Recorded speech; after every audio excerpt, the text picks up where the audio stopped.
My parents left my daughter in foster care and flew to Hawaii with my sister's kids. I don't think I'll ever forget where I was when I read that note. Not because it was dramatic, not because it was full of emotion, but because it was so casual. It was a Monday afternoon. The Florida humidity had me sweating through my blouse by the time I got home. I was juggling a bag of groceries in one arm and my phone in the other, already thinking about what to make Camilla for dinner. I remember unlocking the door, walking in, expecting the usual mess of crayons on the floor or a half-finished drawing taped to the fridge. But the house was quiet, too quiet.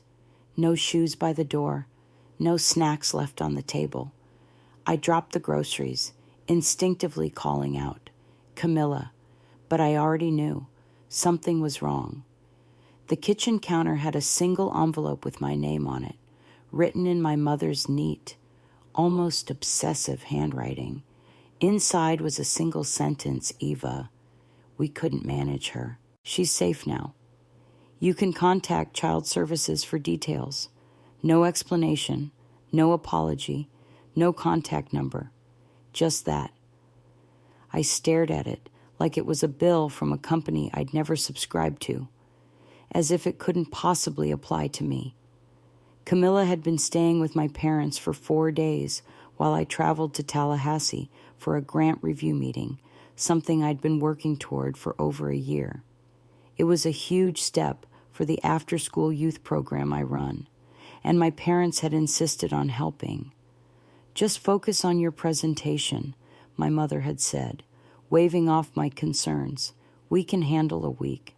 I believed her. That was my first mistake. My name is Eva Mendez. I'm 38, divorced, and raising a 9-year-old daughter while running a community education initiative in Sarasota.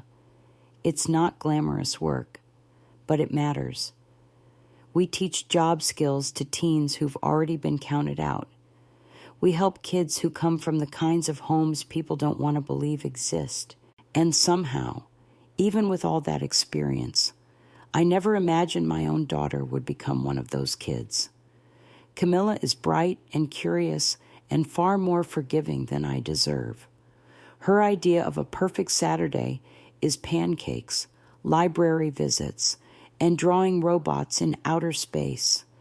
She has this tiny constellation of freckles across her nose and the most serious brown eyes you've ever seen. She's the kind of kid teachers write notes home about: helpful, kind, a joy to have in class. And for reasons I'll never understand, she's never been enough for my parents. My parents, Lourdes and Ramon, raised 2 daughters but only adored one. My sister, Bianca, is 3 years younger than me and the center of their world. She married a plastic surgeon, lives in a gated community, and posts pictures of her children in matching Easter outfits every year. My father brags about her on golf courses. My mother has a whole corner of the living room devoted to framed pictures of Bianca's kids. I don't even think there's a photo of Camilla in their house anymore. Still, I tried. I played nice. I let them call the shots, let them pretend they were the heroes for stepping in occasionally. When I had to travel for work, I asked carefully, respectfully, "Could you watch Camilla just for a few days?" They agreed. I packed everything with instructions.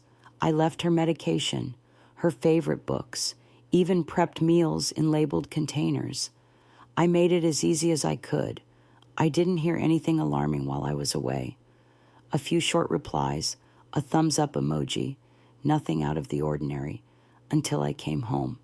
And she wasn't here. At first, I thought maybe they'd taken her somewhere an outing, a park. Then I saw the Instagram post from Bianca. It was a photo of my parents in Hawaii. They were standing on a beach with her kids, twin boys, in matching shark swimsuits.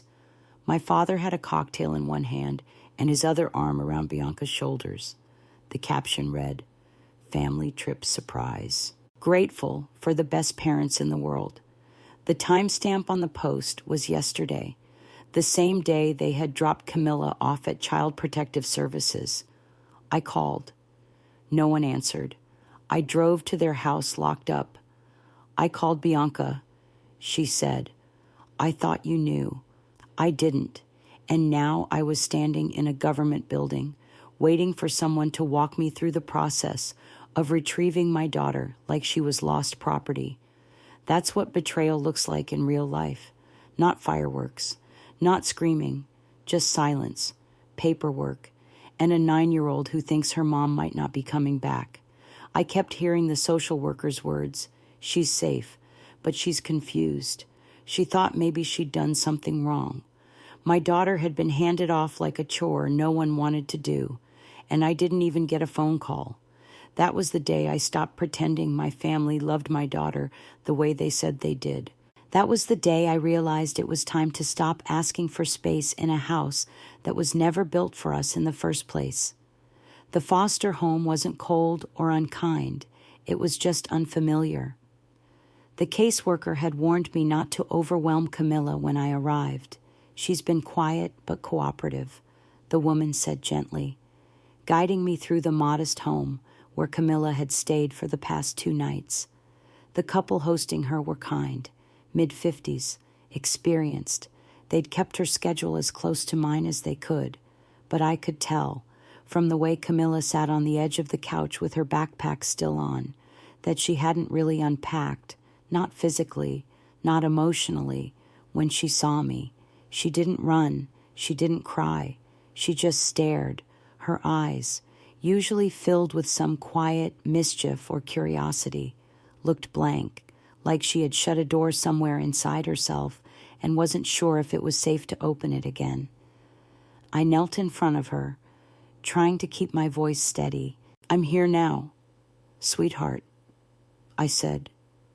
"You're coming home." She hesitated before wrapping her arms around me in a grip that nearly knocked me over.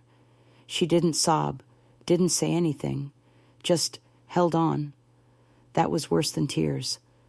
Later that night, as she lay in her own bed, for the first time in days, Camilla finally spoke. "Grandma said you needed a break, that maybe you wouldn't come back." I sat beside her, every muscle in my body tense from trying not to react. She said sometimes mommies go away for a long time, and that I might be too much. I wanted to scream. I wanted to drive straight to the airport and confront them on that beach.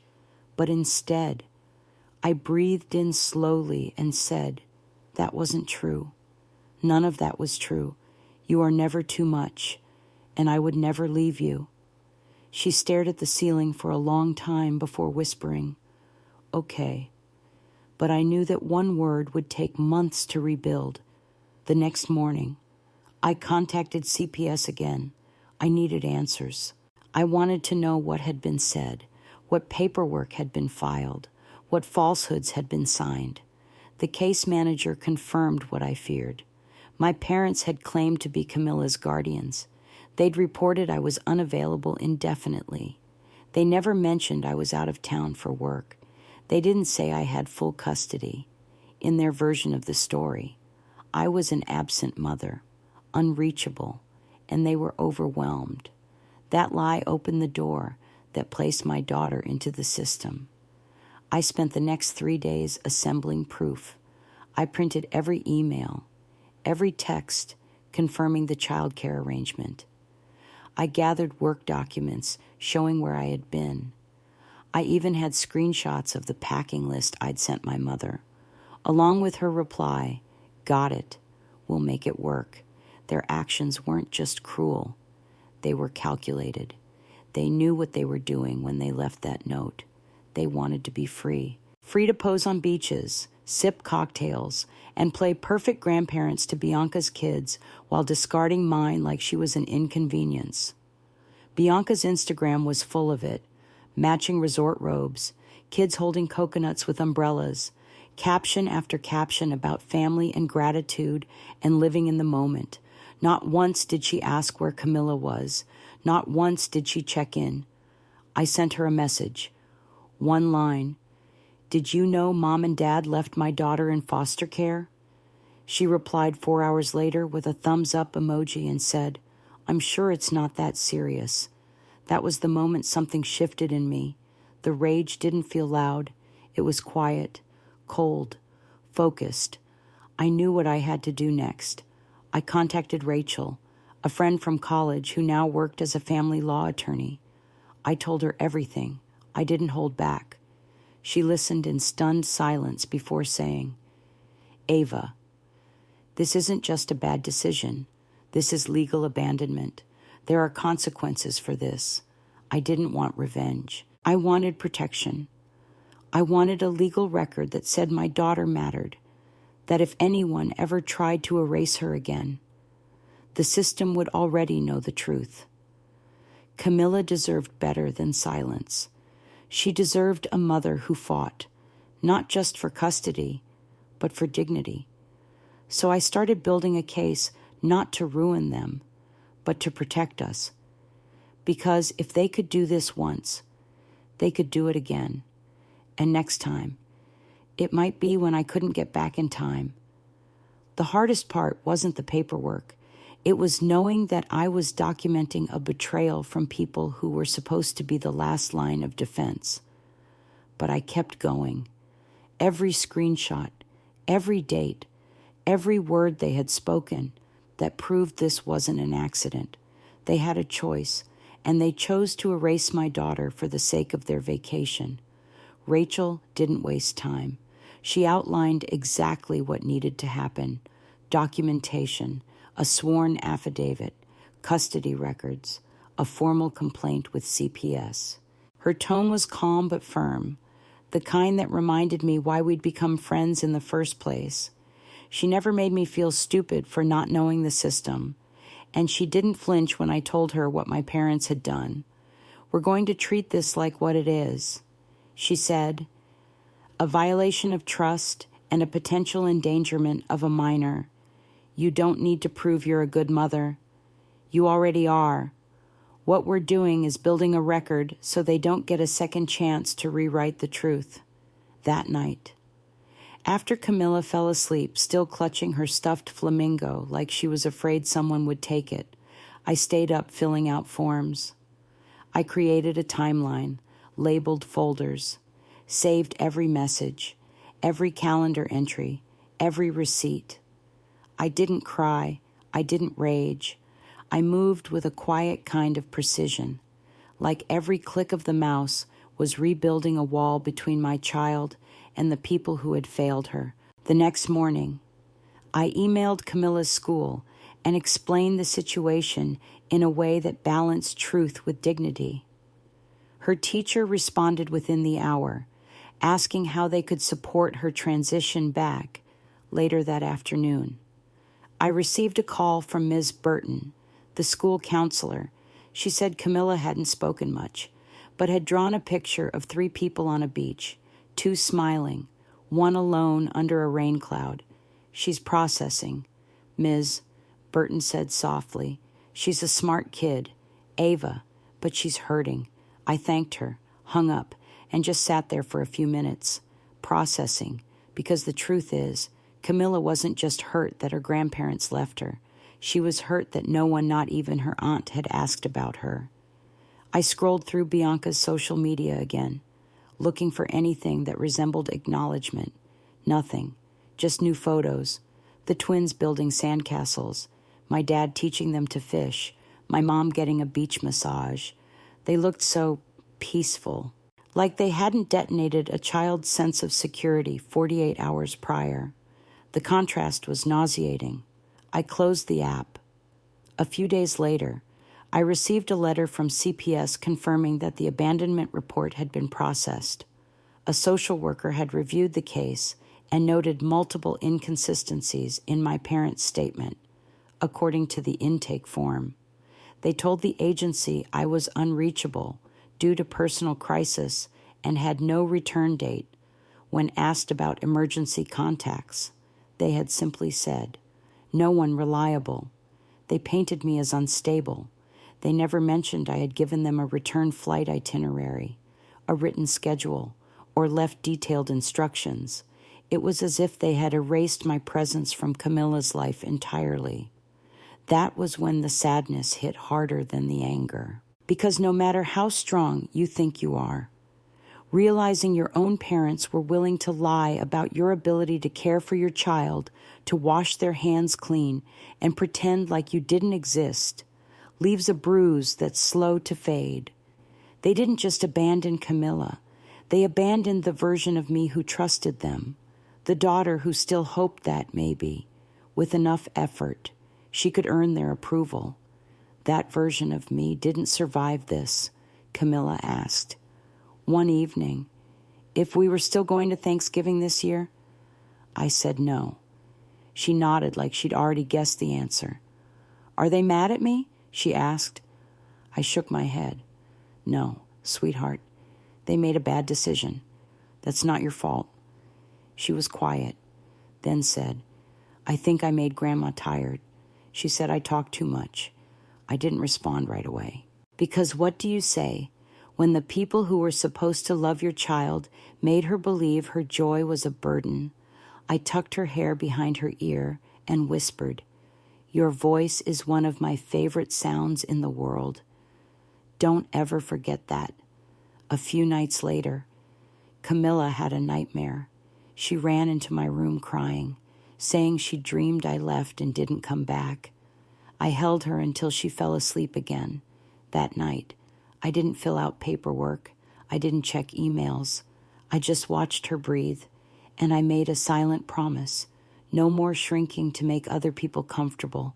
No more explaining or defending or trying to fit into a family model that never made space for us. We weren't broken. We had just outgrown the lies. I didn't know yet how far this would go. I didn't know what my parents would say when confronted.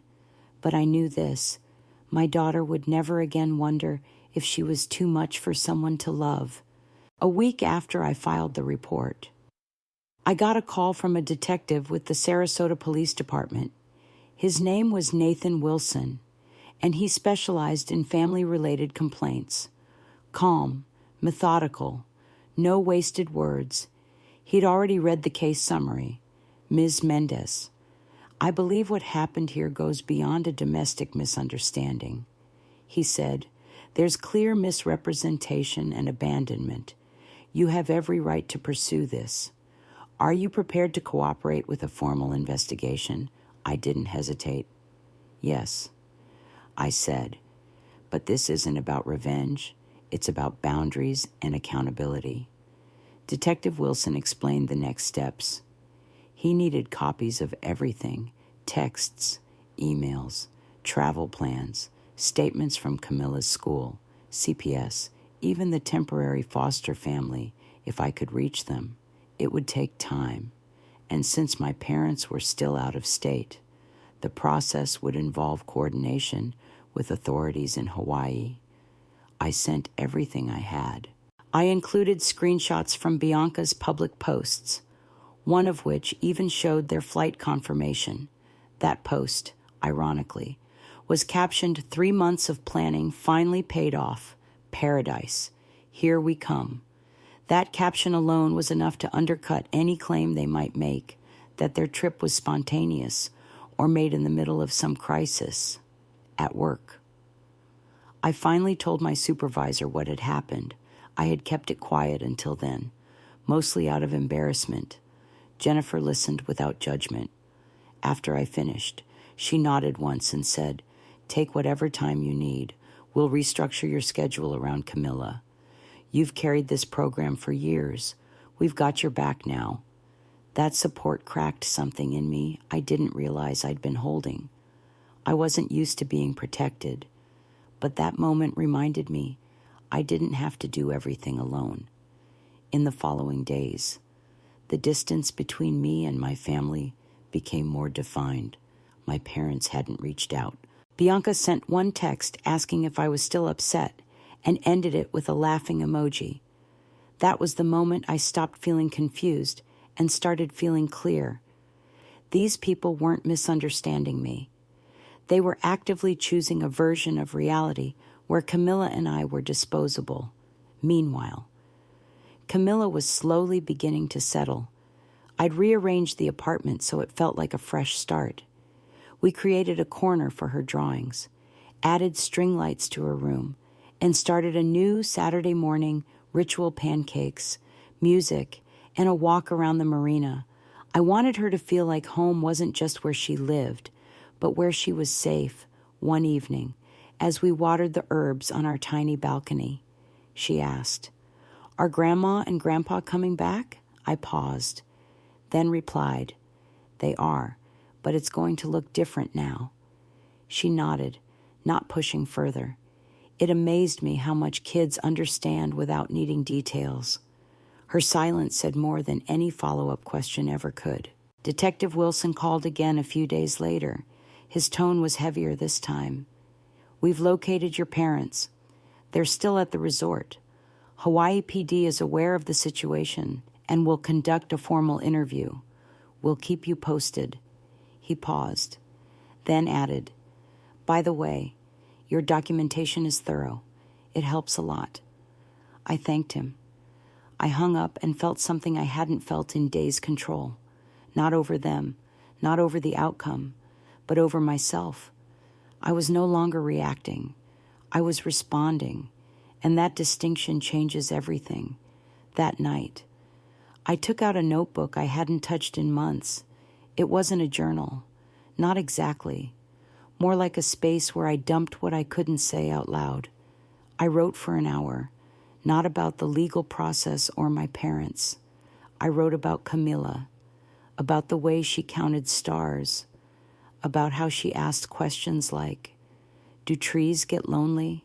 About the moment she had clutched my hand in that foster home without saying a word. I wrote about the guilt I had carried, even when I knew it didn't belong to me. And by the end, I realized something. I wasn't writing to vent. I was writing to remember who I was outside their story. I had spent so long trying to fit into a family script that never had a role for me. It was time to write my own. The next morning, Camilla and I walked to school together. She held my hand the whole way, swinging it like a metronome. Before we reached the gate, she looked up at me and said, "You're not like Grandma. You always come back." I nodded, fighting the lump in my throat, "And I always will." She smiled and ran ahead. I stood there for a second, letting her words settle into my chest like a warm truth.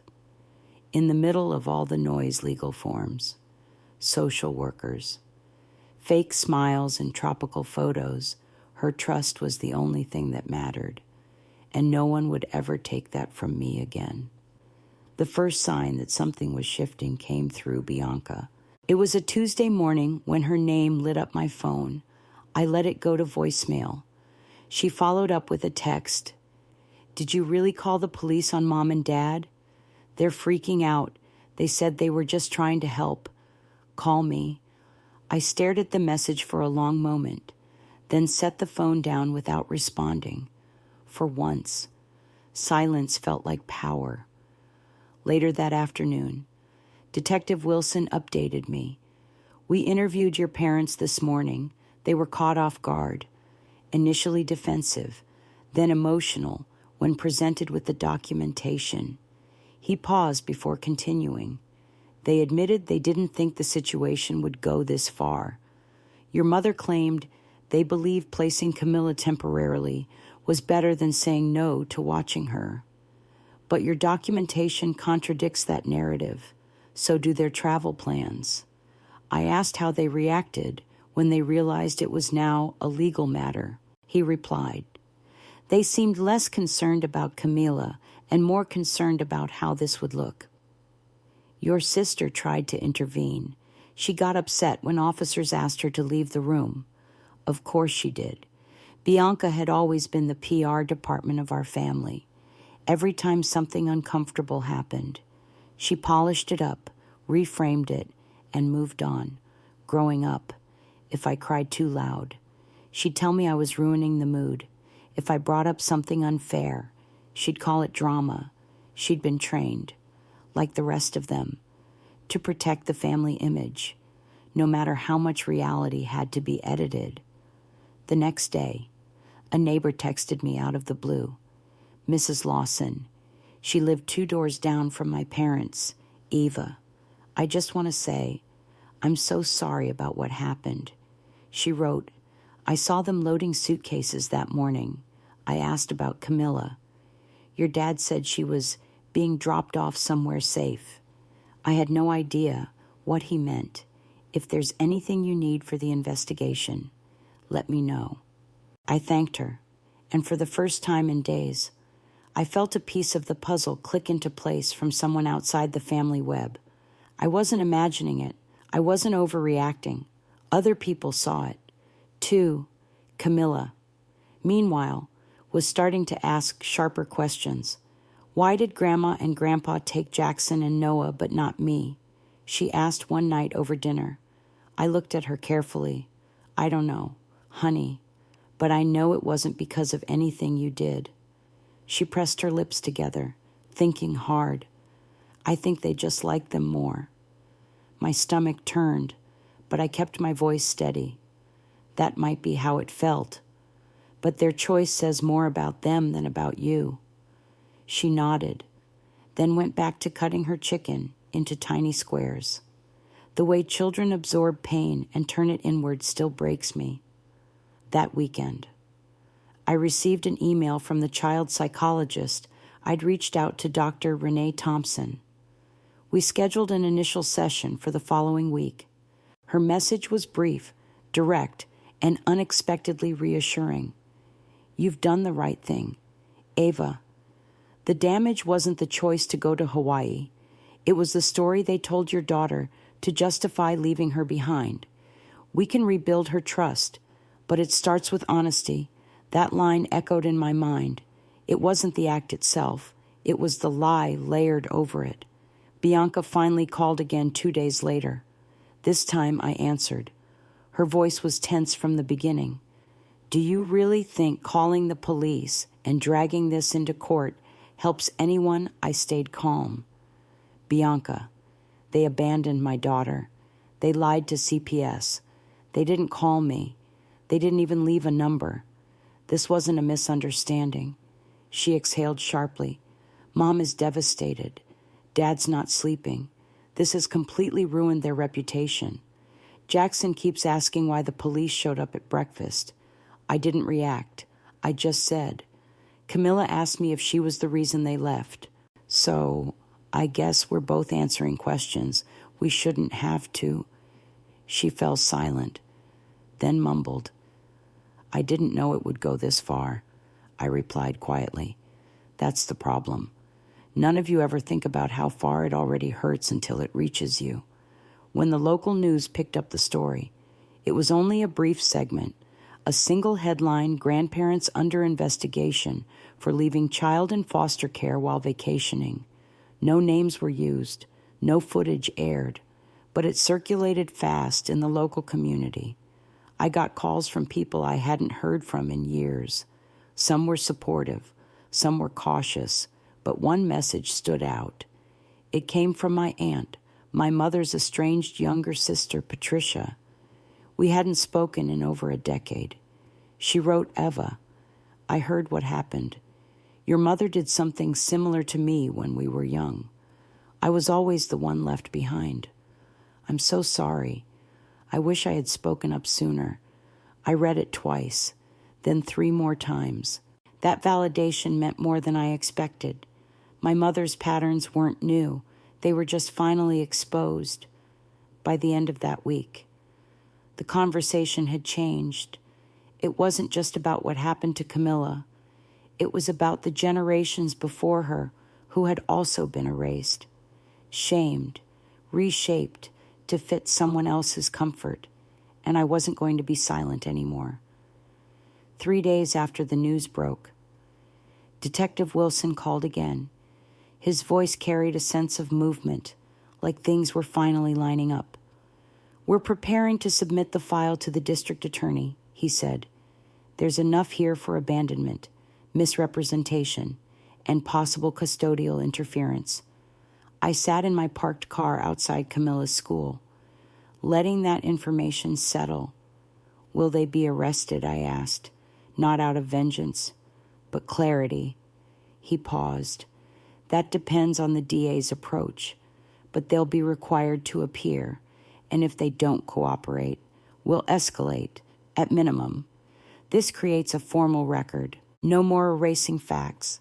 That night, I told Camilla in the simplest terms I could. The police talked to Grandma and Grandpa. They're trying to understand what happened. You don't need to worry. You're safe, and you didn't do anything wrong. She nodded, then asked, "Do I have to see them again?" I answered honestly. "Not unless you want to. And if you do, I'll be right there with you." That seemed to settle something in her. She didn't smile, but her shoulders dropped, just slightly. Relief doesn't always look like joy. Sometimes it just looks like breathing a little deeper.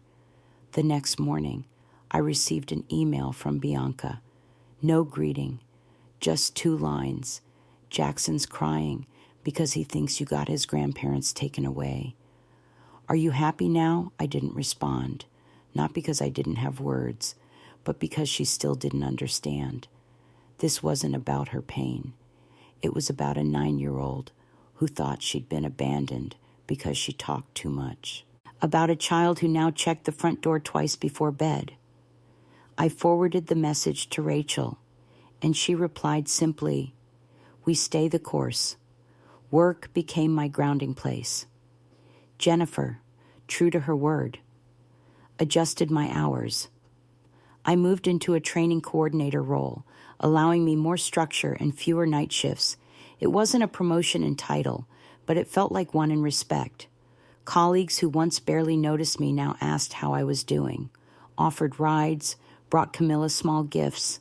I never asked for help, but it found me anyway. And in that, I started to realize sometimes community doesn't look like family. Sometimes it's quieter, but stronger. Camilla started therapy with Dr. Thompson. The first few sessions were slow, as expected. Then one afternoon, I received a call. Camilla said something I think you should hear.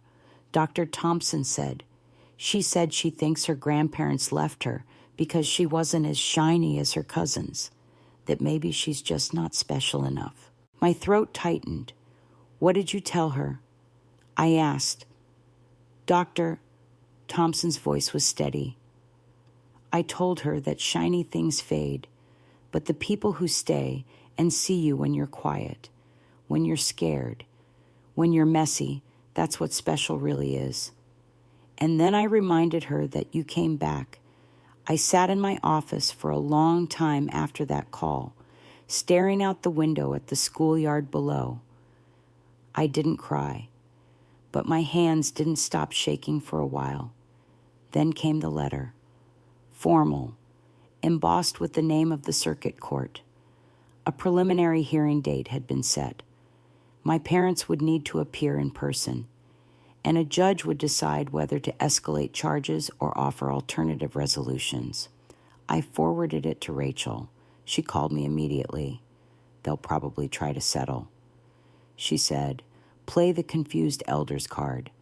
But the fact that this made it to court already says something. Most of these cases never leave intake. I didn't care if it led to jail time. What mattered was the documentation, the public record, the message. This happened, and it mattered. Camilla asked one night, "Are we still a family if we don't go to Grandma's anymore?" I thought for a moment, then said, "Family isn't where you go. It's who shows up." She seemed to like that. She nodded and went back to coloring, drawing a picture of 2 people under a tree, holding hands. The day before the hearing, Bianca tried again. This time it was a voicemail. "Eva, you've made your point. You've humiliated them enough. Can't we just move on?" Her voice cracked on that last part, but I didn't feel sorry. Not because I wanted her to suffer, but because for once, she had to sit in discomfort she couldn't edit out. This wasn't a moment that could be smoothed over with a filter or a caption. This was reality, raw, honest, earned. The morning of the hearing. I dressed simply. Camilla stayed home with Rachel's sister, someone she'd come to trust. I walked into that courtroom not as a victim, not as a daughter begging to be heard, but as a mother standing for her child. My parents sat 2 rows ahead, stiff, overdressed, avoiding eye contact when their names were called. They stood, voices low, posture stiff with practiced remorse. Their lawyer said they made an error in judgment. The judge, a woman in her 60s with no visible patience for fluff, replied, "An error is forgetting to pack a toothbrush, not abandoning a child to the state." I didn't flinch. I didn't even blink. For the first time, they were no longer the ones controlling the narrative. The judge didn't rule that day. It was a preliminary hearing, not a sentencing, but the tone had shifted. What once felt like me screaming into a void now echoed in a space where the truth was being documented, not dismissed, after the hearing. As we stepped outside the courthouse, Rachel turned to me and said, "They looked small in there." I knew what she meant. Stripped of the curated family image, the coordinated outfits, the social media filters, my parents looked ordinary. 2 aging adults caught in the consequences of their own choices, no longer shielded by their performance of morality. Back home, I made grilled cheese for Camilla while she finished her homework. She asked, "Did the judge yell at them?" I smiled faintly. No, but she didn't let them pretend nothing happened either. Camilla considered that for a moment, then nodded. Good. That week, I met with Dr. Thompson again for a joint session. Camilla was opening up more now. Her drawings had shifted. No more figures with rain clouds. Now it was people with open arms, with labels. Me, Mommy, safe. Dr. Thompson said something that stayed with me. She's not just healing because of what you removed. She's healing because of what you replaced it with: consistency, language, and truth. Meanwhile, the court process moved slowly, as it always does. My parents, through their lawyer, submitted a written statement expressing deep regret and lack of awareness of the emotional impact. But nowhere in that statement did the word Camilla appear. It was as if even now, they couldn't bear to name the person they'd hurt most. The judge noticed during the second hearing. She said plainly, "You've apologized for what this did to your reputation. You haven't once addressed the child at the center of this." My mother dabbed her eyes. My father stared straight ahead. I didn't speak. I didn't need to. News of the hearing spread again, this time more quietly, like something people whispered about over lunch, at work. Some coworkers approached me differently, not with pity, but with a strange kind of respect.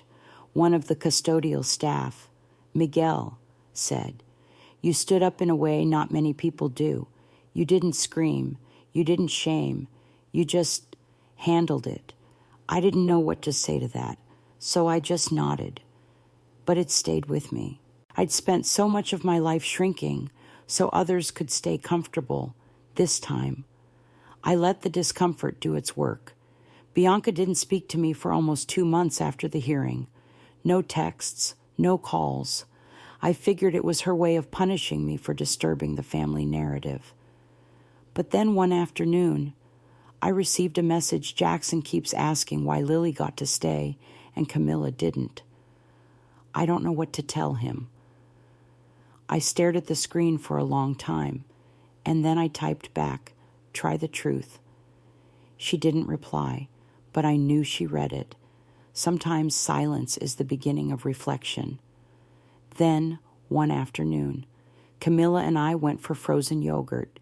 She picked sprinkles and gummy worms, as usual, as we sat by the window. She looked up and said, "I'm not scared anymore when you leave for work." I blinked. "No," she shook her head. "I know you'll come back, and if something's wrong, you tell me. Grandma didn't do that. I swallowed hard. You're right. I didn't always know how to explain grown-up stuff, but I'll always tell you the truth, even if it's hard. You deserve that. She nodded and took another bite. There was nothing dramatic in that moment. No swelling music, no spotlight, just ice cream, sunlight, and a small truth exchange between two people rebuilding something sacred. A few weeks later, the judge issued a final ruling. My parents were given mandatory family counseling, community service at a children's advocacy center, and formal record documentation of the incident. No jail time. That didn't surprise me, but the judge's closing words did. You are not being punished for being imperfect grandparents. You're being held accountable for being dishonest caretakers. Children are not accessories to your image. They are people, and this court expects you to treat them that way. That sentence will live with me longer than any punishment would have. The court also allowed me the right to decide whether future contact between Camilla and my parents would be supervised, restricted, or cut off entirely. For the first time, I had the final say. I didn't rush the decision. I spoke with Dr. Thompson. I watched Camilla. I paid attention. And then I decided we'd start with distance. No forced reconciliation. No guilt-laced visits. No let's pretend this didn't happen. Just space until it was earned. That night, I tucked Camilla into bed and sat on the edge for a while. She asked, "Are we okay now?" I smiled. We're better than okay. We're free, and we're building something new, just you and me, and anyone else who proves they deserve to be part of it. She nodded once and closed her eyes, and in that quiet, I realized something I hadn't seen before. This wasn't just a comeback. It was the beginning of a completely different kind of story. Fall arrived quietly in Sarasota. The air was still warm, but the light changed, softer, less urgent. Camilla started 4th grade with a new backpack, new shoes, and a quiet confidence that hadn't been there before. She no longer clung to me at drop-off. She walked into class like she belonged there. At home, she talked more, laughed more. She still asked big questions about stars, about fairness, about why some people leave, but now they came from a place of curiosity, not fear. We didn't see my parents, not once. They sent 2 postcards, generic ones. One from a mountain lodge in Colorado, another from some lake retreat. No mention of Camilla, no apologies, just 3-line messages that read like updates to strangers enjoying the scenery. Hope all is well. Take care. I didn't respond. Camilla never asked to reply. Bianca texted again, this time more neutral. Jackson's been asking questions I can't answer. He's confused. I think I am too. Maybe we could talk sometime. I didn't say no, but I didn't say yes either. I wasn't angry at her. I just didn't trust the version of her that always showed up too late, too polished. If she wanted to talk, she'd have to meet me where I was now, not where she remembered me last. In the meantime, other people filled the space family had once occupied. My friend Kelly started stopping by more often with her daughter, Emma. And our Saturday mornings slowly became shared ones, board games, pancakes, small moments of real connection. Dr. Thompson introduced us to another mom and daughter going through something similar. And soon we had a rhythm, birthday parties, study play dates. Camilla was no longer orbiting alone. She had her own small universe now, not perfect, but safe. One evening, after a school event, Camilla and I sat in the car eating takeout fries, too tired to cook. She leaned her head against my shoulder and said, "I think we have a new kind of family now." I smiled. "Yeah." She nodded. "It's not big, but it feels nicer, like people want to be in it. Not just because they have to. I don't think she knew how profound that was, but I did. She had named the thing I'd been building quietly, day by day, a family of choice. Work picked up again. The program I'd gone to Tallahassee to defend got renewed funding. Jennifer pulled me into her office one Friday and said, "You've shown more than resilience. Eva, you've shown leadership. I want you to take on the mentorship arm next quarter. Expand what you've built." I said yes, not because I needed the title, but because I finally felt ready to lead from a place that didn't require proving anything to anyone. The day Camilla turned 10, we threw a small party in the backyard, not a Pinterest perfect affair, just our people, string lights, tacos, a space-themed cake, and laughter that spilled into the night. At one point, Kelly leaned over and said, "You realize this is what healing looks like, right?" I nodded, eyes stinging a little, but not from sadness. Camilla made a wish before blowing out the candles, then ran over and whispered, "I wished we could keep it like this forever." And that's when it hit me. We weren't waiting for life to go back to what it was. We were already in what came next. A few weeks later, I got a letter from the court, closure, officially. My parents had completed their mandated counseling and community service. Their record would remain sealed from the public, but the court's judgment would stay on file for any future custody questions. It didn't feel like victory. It felt like conclusion, like someone finally wrote the end at the bottom of a chapter that had dragged too long. I didn't tell Camilla right away. I waited until a weekend when we were sitting on the beach, just the two of us. She was sketching in the sand with a stick, and I said, "The court said it's done now. Everything that needed to be written down is there." She looked out at the water. "Does that mean it's over?" I thought for a second. The hurt part, not all the way, but the part where we had to fight to be heard, that part's done. She didn't say anything else, just took my hand and kept drawing circles in the sand. That night, I wrote in my notebook again, something I hadn't done in weeks. I wrote, "We are not defined by the people who failed us. We are defined by the way we kept showing up anyway." It was the truest sentence I'd written yet, about 2 months after the court's final ruling. I got an invitation in the mail. It was from my parents, a generic store-bought card, the kind with gold lettering and no handwriting inside. Just a printed message, "Family is forever. Let's talk soon." Tucked inside was a short note in my father's cursive, "We'd like to start over. We miss you and Camilla." I read it twice. I didn't feel anger.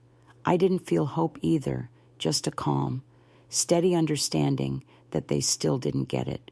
Starting over isn't something you say. It's something you prove, over time, in silence, in action. And for once, I didn't feel the need to explain that to them. I brought the card to my next session with Dr. Thompson. She read it and looked at me carefully. "What do you want to do with this?" I answered without hesitation. "Nothing. I'm not ready. Camilla's not ready. They haven't asked how she's doing. They haven't mentioned her by name once since the hearing. They miss having a family, but I don't think they miss being one." She nodded. "That's a fair distinction." It felt like the first time I'd chosen stillness over reaction. And that, more than anything, felt like power. Meanwhile, Camilla had her own milestones. She got selected for a school art showcase. One of her pieces, a soft pastel sketch of two people sitting on a porch under a sky full of stars, was chosen to hang in the town library for the semester. The librarian emailed me and said, "There's something very steady about her work. It's like she draws from a place that's been through things and still sees light." I printed that email and saved it, not for her college application, just for me. a reminder that healing leaves its own kind of signature. Bianca eventually asked to meet. I agreed, but on my terms, a public cafe, no Camila, no pretending. She arrived 5 minutes early, dressed like she always did, expensive but effortless, like someone who spent a lot of time looking casual. I sat down across from her, coffee in hand, and waited. She didn't waste time. I've been thinking a lot. She said, I know I didn't do enough. I didn't protect you. I didn't protect Camilla. I let Mom and Dad write the version of the story that suited them. And I stayed quiet because it was easier. Her voice didn't shake, but her hands did. I didn't offer comfort. I listened. She continued, Jackson's been asking hard questions, and I don't have good answers.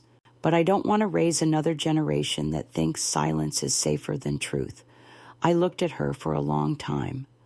What you do from this point forward is what matters.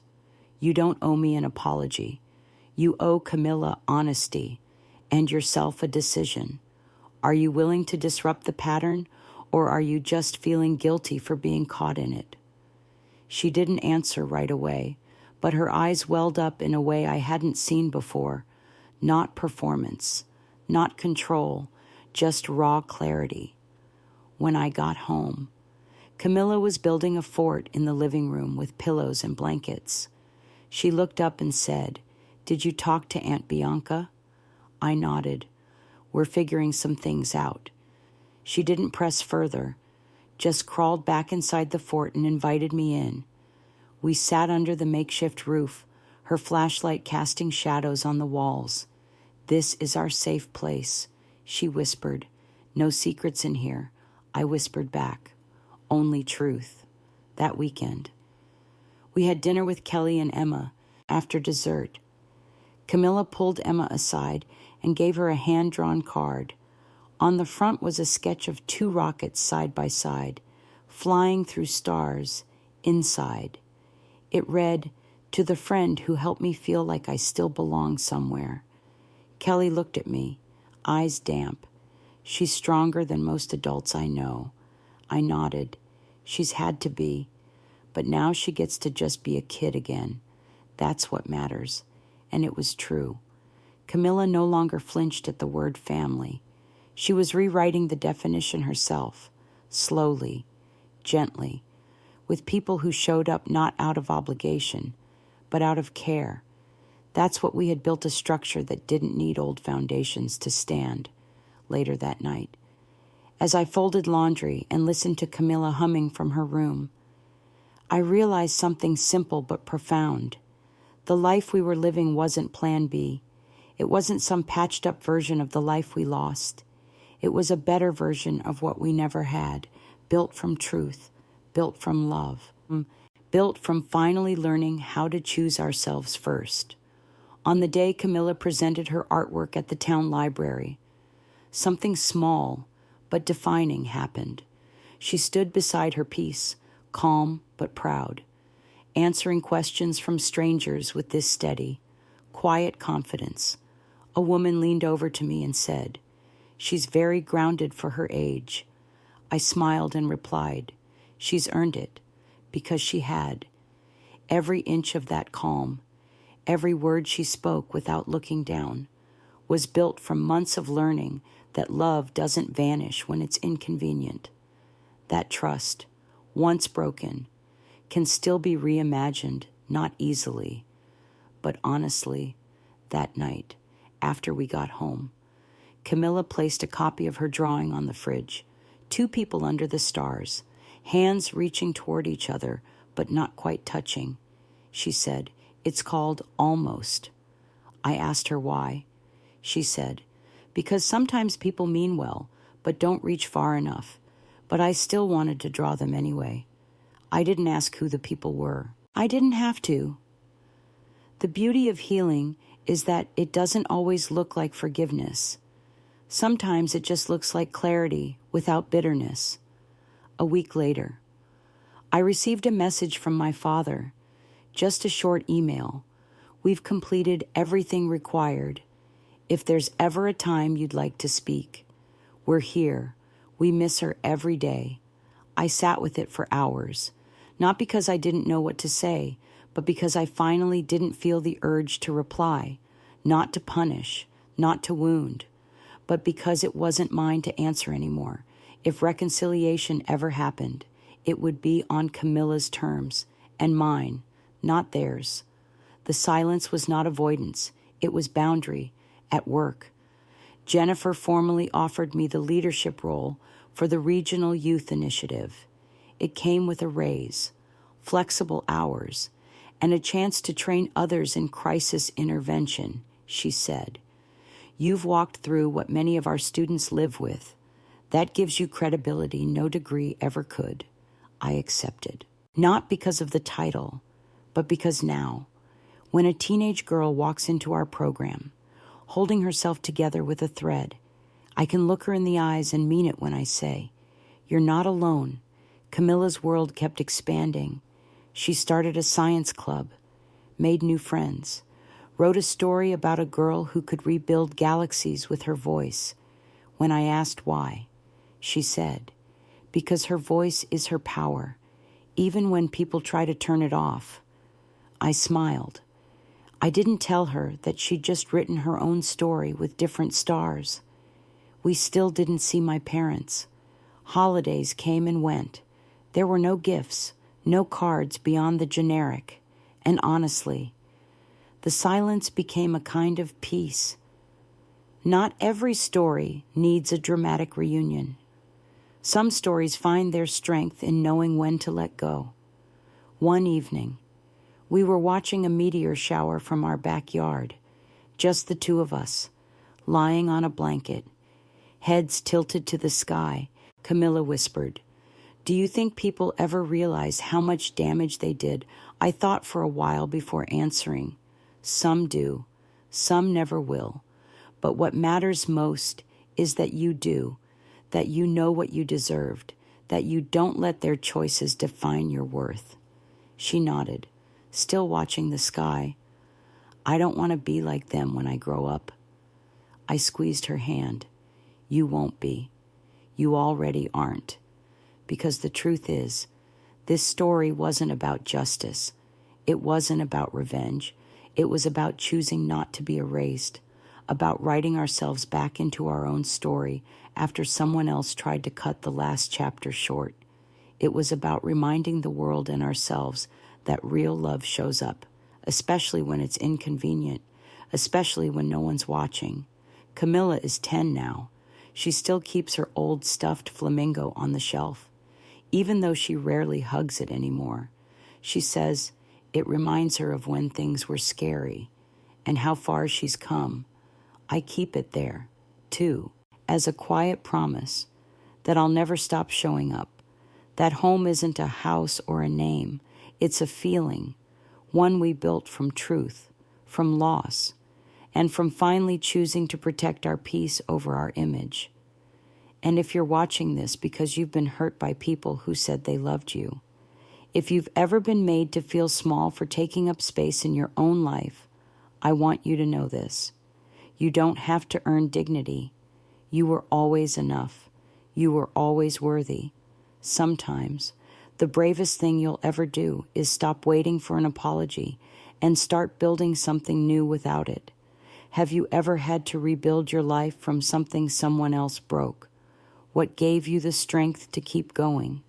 Share your story in the comments, and don't forget to subscribe if this one found you at the right time.